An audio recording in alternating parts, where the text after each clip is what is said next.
Hello students. Last turn पर मैंने आपको जो क्लास ली थी उसमें बताया था कि 20 तक के जो एलिमेंट हैं उनका पेरियोडिक टेबल में पोजीशन किस तरह निकालते हैं।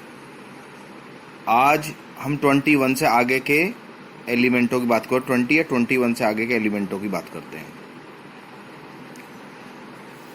जिस तरह से स्कैंडियम में दे रखा है यहाँ पर, इसका जो configuration 1s2, 2s2, 2p6, 3s2, 3p6, 4s2, 3d1।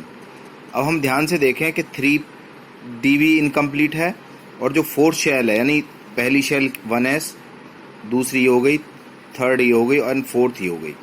दो शेल इनकम्प्लीट होने पर हमारा जो है आपका पीरियड तो वही हो जाएगा, मैक्सिमम क्वांटम नंबर 4 है तो क्या हो जाएगा, पीरियड 4।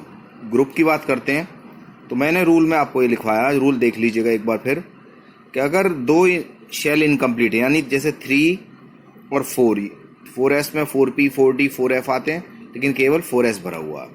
तो जब तक p कंप्लीट ना हो जाए, 4p, 4d, 4f नहीं हो जाते, तब तक उसे इनकम्प्लीट ही मानते हैं। तो एक तो ये वाली शेल यानी 3 शेल और 4 शेल दोनों इनकम्प्लीट हैं। तो दो शेल इनकम्प्लीट होने पर आप क्या करेंगे कि दोनों के इलेक्ट्रॉन काउंट कर लीजिए। 6 और 2 8 और 2 10 और 1 11। 11 में से 8 माइनस कर देंगे तो आ जाएगा आपका ग्रुप 3। तो ये स्कैंडियम ग्रुप 3 का एलिमेंट है। और ब्लॉक लास्ट इलेक्ट्रॉन डी के अंदर गया है, तो लास्ट इलेक्ट्रॉन डी होने पर क्या हो जाएगा कि ये डी ब्लॉक एलिमेंट हो जाएगा। दूसरा क्रोमियम की बात कर लेते हैं।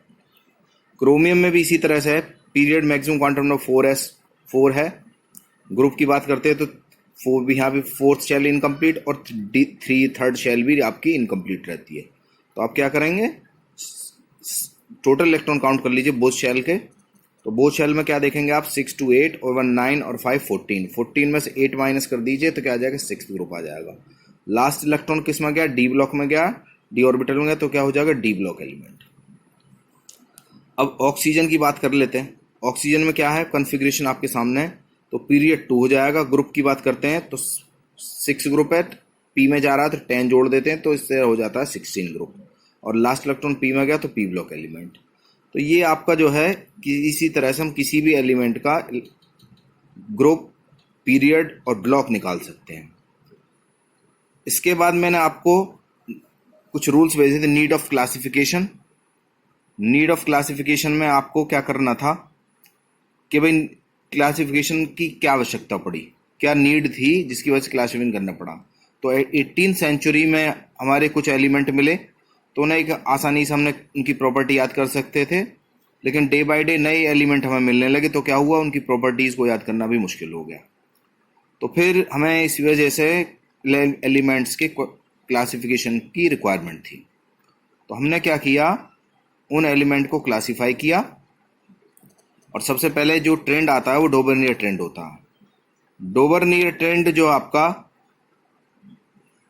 उसमें हमने लगभग 13 एलिमेंट, आपके 11 एलिमेंट थे जिनको क्लासिफाई किया और 3 ग्रुप में उनको हमने क्लासिफाई किया। डोबरनियर एक साइंटिस्ट का नाम है।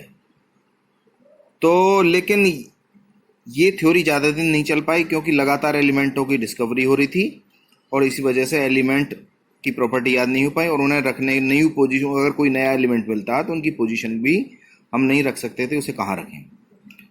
इसके बाद आपको मैंने जो भेजा है उसमें था न्यूलैंड ऑक्टेट लॉ।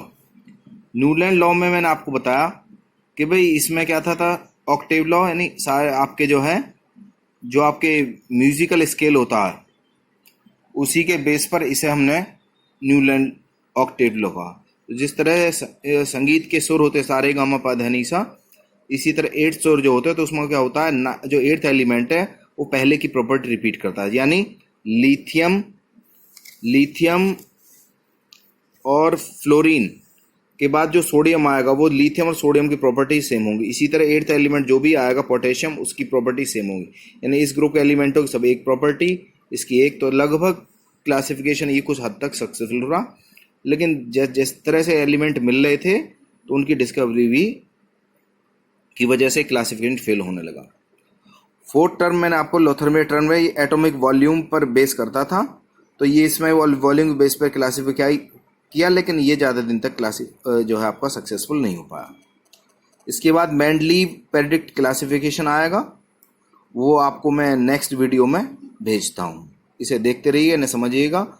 और होमवर्क में आपको जो है 21 से 30 तक के जितने भी एलिमेंट हैं उनका आपको जो है ग्रुप, पीरियड, ब्लॉक ये सब निकाल कर आपको होमवर्क में करना है। Thank you very much.